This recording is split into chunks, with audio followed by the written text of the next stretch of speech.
Hey everybody, Stefan Molyneux from Freedom Men. Hope you're doing well. So these are the top 5 parenting lessons that I have learned. I have been a stay-at-home dad full-time. I do a little bit of philosophy on the side, but a stay-at-home dad full-time for 5 years. And so I've had some exposure. Now, when I was younger, I worked in a daycare, so I've had lots of experience with kids. And these are the top 5 things that I've learned. I hope that they'll be helpful. These are questions I get quite a lot on the show. So with regards to conflicts with your children, the first thing to understand is that conflicts are healthy. Conflicts are healthy. Conflicts means that 2 or more people have individualized ideas, have perspectives, have preferences, and are willing to go to bat for them. So there's nothing wrong with conflicts. This idea that everyone should harmoniously get along in some Zen kumbaya, jelly-like dissolution of personal identity is not correct. I mean, this is conflicts. If they're successfully resolved, breed trust, and trust reduces future conflicts. There's no way to gain trust without successfully resolving conflicts. So you should welcome conflicts as a way of building trust, which will reduce future conflicts. So the first thing you want to do as a parent, well, before all of this, you read up on it and so on, but you must aim for a relatively peaceful household. Now, that doesn't mean a conflict-free household. It just means that conflicts are resolved in a sensible and rational manner. So obviously no name-calling, no yelling, no escalations, no intimidations, no door slammings, no silence, no freezing out, no neglect of people when you're angry so that you withdraw, which causes kids to kind of freak out, and no threatening of the bond with your children and disapproval. None of that. None of that. I mean, if you're an adult and you yell, you're just having a tantrum, and then you can't really complain that your kids have tantrums when you've been modeling that behavior. So that's sort of first and foremost. You have to show the children how to successfully resolve conflicts. So, of course, if you're married, you're going to have disagreements with your husband, your wife. So you model for your children how disagreements are resolved. You don't hide your disagreements from your children unless they're super young, but you talk things out and you show that conflicts can bring you closer together. Knowing that you can successfully resolve conflicts means you're not conforming out of anxiety, but rather you are simply being yourself with the full knowledge that you can work things out. So here's a couple, that's sort of the beginning part. Let's talk about the number one issue that, these aren't in any particular order, but the number one issue of parenting these days, and it is sugar. Sugar, when I was growing up, was relatively rare. Now it seems to be kind of everywhere. So with regards to your children's behavior, the first place you always need to look if you have a behavior that's problematic is you need to look in the mirror, right? You need to look in the mirror. So do you model saying no to temptation, right? So if your kid offers you a piece of candy, do you say, no, I'm, cutting down on my sugar, I'm watching my sugar, or whatever it is? Do you model, if the waiter comes and says, would you like dessert? You say, no, actually, I love sugar, but it's not great for me, so I'm going to have to say no. Do you constantly guzzle down soda? Do you put lots of sugar in your coffee? Are you constantly eyeing the donut tray at work and so on? So if you have a relatively healthy relationship with sugar, which seems to be rejecting it constantly, sadly, then if you model that behavior, your children are more likely to internalize it. I mean, just think of that time when your kids are in that massive language acquisition phase, when they're learning a dozen or new words a day, and you can't really figure out how. You don't remember teaching them all. You didn't sit down with a dictionary, but they're just absorbing. It's the same thing with your behavior. And so if you say no, your kids are more likely to end up modeling that behavior. Now, the other thing, which has been a good perspective to bring to children, is this.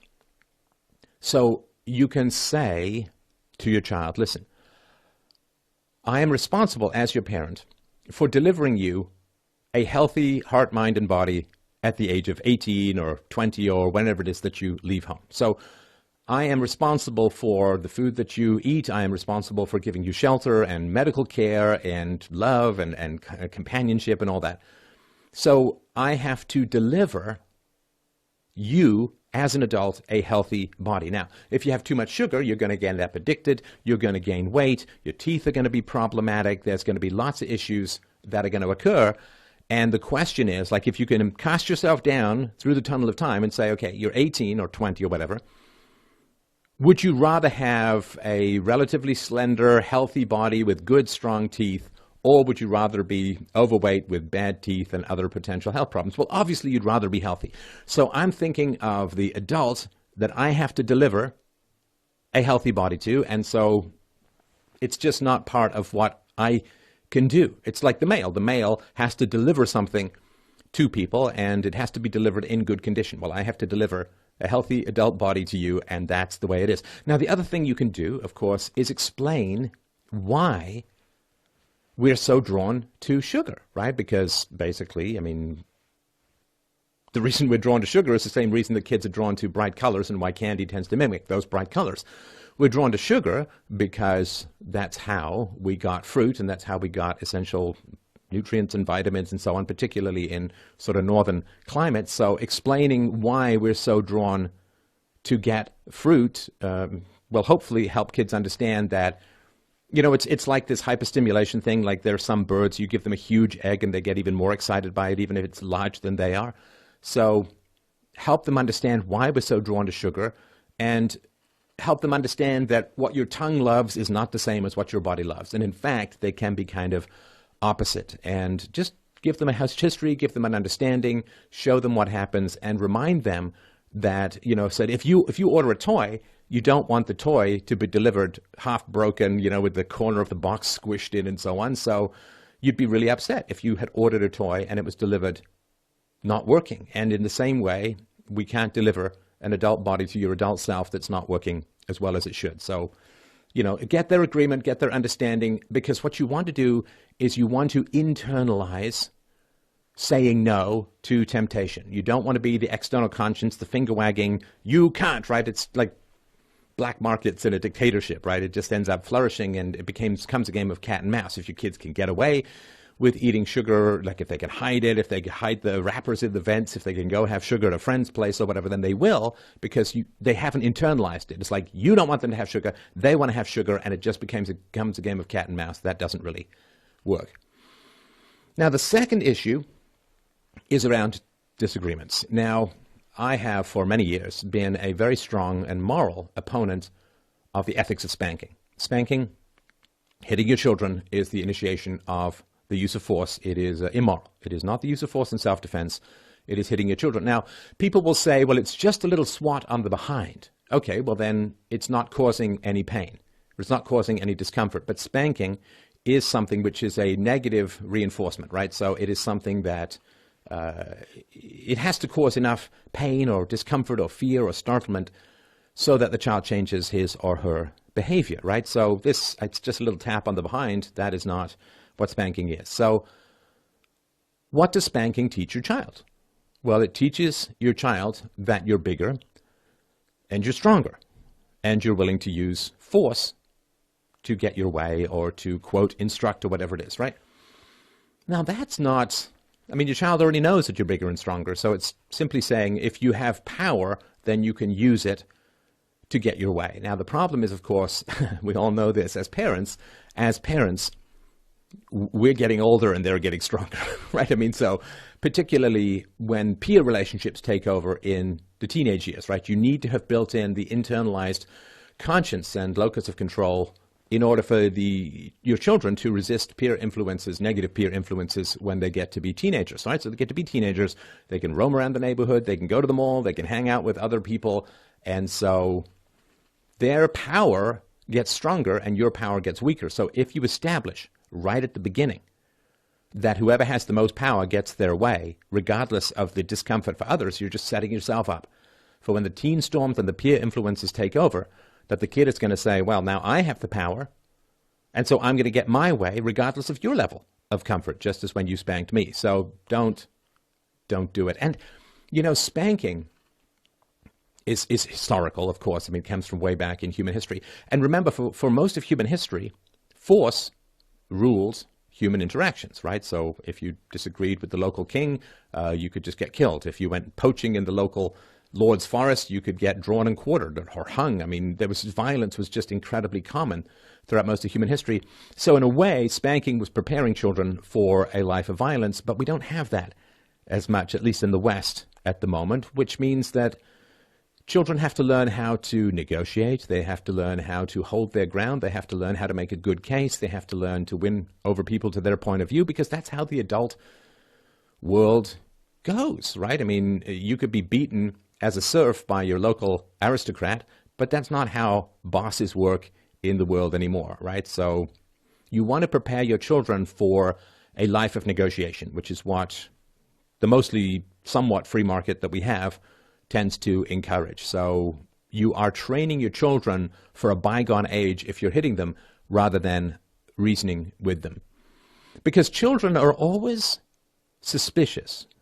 Well, I mean, it doesn't just end when you're a child, but children are always very suspicious that parents don't really know what they're talking about, but just want the children to comply. That it's not morality that instructs the children, but power, strength, size, willingness to use coercion. So here's the thing. As a parent, you need to have a good reason for what you're saying. Now, of course, some of it makes perfect sense, right? Don't run on the road and all of this kind of stuff. Don't eat antifreeze and so on. So, but you can explain all of that in terms of like sugar, and we'll get to tableting and so on. So you have to have a good reason. Now, if you don't know why, I mean, it's funny because as a parent, I've occasionally said to my daughter, don't do this. And she says, why? And I'm like, you know, I don't actually have a good reason. I'm so sorry. I'm so sorry. How interesting. And, you know, we can sort of figure it out why I had that impulse. But if your child says why and you don't have a good reason, it doesn't mean that they can immediately do that thing. But you have to be honest with your children, because honesty brings trust. Striving to be the perfect lawgiver, Old Testament style, does not breed a lot of trust, because there will be times where your rules overlap or contradict each other and so on. And so you have to have a good reason for what you're saying. If you have a good reason for what you're saying, then you can explain it to the child. And then you never have to be in that terrible situation of saying, do as I do, not as I say. And the other question you have to ask yourself is, okay, what if your kids make a good case for whatever it is that you're doing, right? That is a very good question. And my answer has always been that if my child makes a good case, then she gets her way. Like if she wins the argument, then she gets her way, right? Because that trains them or teaches them that reasoning is very effective, right? So if your kid makes a good case, but you just override your kid, then what you're saying is words are useless to you. Debates are useless. Arguments, I mean discussions, not arguments like, right? But discussions, making a good case is pointless. So then your kids will stop trying to reason with you. They'll stop trying to make a good case for what they want, and they will submit, and then there will be a game of cat and mouse, and when they get the power, the shoes on the other foot, they'll torture you in the teen storms and the peer influence age. So let your kids make a good case and encourage them to make their case, and if they make a good case, let them have their way, because that's preparing them for adulthood. Now, tableting. It's not a hugely new phenomenon, right? I mean, TVs have been around for forever, and, you know, this idea, oh, don't sit too close to the T, your eyes are going to turn square, all this kind of stuff. So there's a couple of things about tableting that is important. So there is, of course, the physical aspect of just if they're staring at a tablet all day, it's bad for their eyes, right? So that's just, you can explain to them all of that, and maybe if you take them to an optometrist, get the optometrist to explain it. So, you know, 20, 20, 20, right? So every 20 minutes, take a break for 20 seconds and look at something at least 20 feet away. That's something. Now, there's an interesting challenge with regards to tableting, which is, as a parent, you have to compete with the tablet. Now, that can be very frustrating, or it can just be an encouragement to up your game, right? So if you're more interesting to have a chat with than tableting, then your kids, if you want to have a conversation, your kids will put down the tablet and they'll chat with you. If you have more engaging play, you know, if your kids are young, you know, build a fort and play Invasion, or, you know, I used to do a game with my daughter and her friends called Smorg, where you lie on the couch with like various bits of faux jewelry and so on under your belly, and they have to extract it without, quote, waking you up and stuff like that, which was a really hysterical and fun time. If you snort and wake up just as they come in the room and they can't laugh, or it's so if you get those kinds of games going, then your kids will want to play with you rather than tablet, and that way you can engage them, and that's a challenge, right? Now, the other thing is that you can say to kids, look, tablets are not super great for the imagination. Like when you're tableting, you're not you exactly, because you're just reacting to what's on the screen. It's kind of like a real base of the brain reptilian side. So it's not very good for your imagination. When you don't tablet, then you tend to daydream more, you tend to come up with your own games, you tend to have conversations. When I was a kid, of course, I wrote stories and scripts and had my friends act them out and all that kind of stuff. And so tableting, again, in moderation, it's fine. I have no particular issue with it, but it does evacuate your children's personalities a little bit, and they become nerve sense response stimuli machines rather than imagination. So if you can come up with something that is more fun than tableting, with my daughter and I, we've for a couple of years now constructed this elaborate fantasy world where she has adventures and conversations and so on. And whenever, if she's tableting and I say, well, let's role play, right? She's like, throws down a tablet, let's go role play. And the great thing is that we can do it in the gym as well. So that's, if you have something where you can engage them, tell them stories of your childhood, what it was like in the past, what it's like overseas, find interesting stories from history, find interesting stories from the news, and explain the world, get them engaged so that you're more interesting than the tablet. Now, that is, of course, it's a challenge, right? Tablets can be kind of absorbing, but just model the behavior. I mean, the other thing, too, if you're on your phone all the time and then you say to your kids, I want you to do less tableting, what are they going to say? Well, what about you, right? You say, well, but I'm doing work and so on. It's like, well, it's kind of a challenge, right? So when it comes to modeling the behavior, do you engage your kids in play, in playing cards, or do you read whatever they're reading and discuss it? Do you, if you watch a movie, do you talk about the sort of themes and the meanings and so on? Do you have board games that you can engage in, or Jenga, or and this is particularly true for boys, although it's also true for girls. Do you get involved in roughhousing? Because roughhousing is the one thing that tableting obviously can't provide in any way, shape, or form. And so roughhousing is pretty important, particularly for boys, but again for girls as well. And so that's more of a dad thing, so just make sure that if you're a father that you get involved in the roughhousing. That's really, really important.